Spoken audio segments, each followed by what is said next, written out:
हरिओम राजौरिया जी की कविता झूठ। झूठ का स्वर्ण मुकुट पहनकर बैठ गया सिंहासन पर और बैठते ही झूठ बोला। झूठ से ही पैदा हुआ और झूठ की खड़ाऊं पहनकर निकल गया परिक्रमा पर। विमान पर चढ़ा तो झूठ बोला, झूठ बोलते हुए उतरा विमान पर से।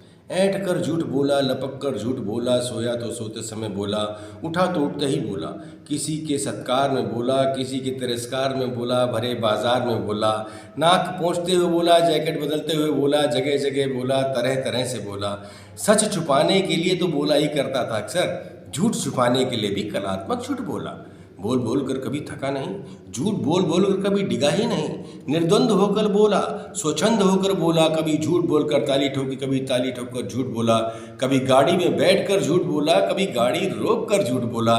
दुम उठाकर झूठ बोला, कभी दुम हिलाकर झूठ बोला। गपोड़ियों को इतिहासकार बनाने के लिए बोला, मक्कारों को पुरस्कार दिलवाने के लिए बोला। कभी प्रदेश के लिए तो कभी देश के लिए बोला। मंडे से लेकर संडे तक बोला, जनवरी से लेकर दिसंबर तक बोला। कभी बिल मिलाकर तो कभी तिल मिलाकर बोला।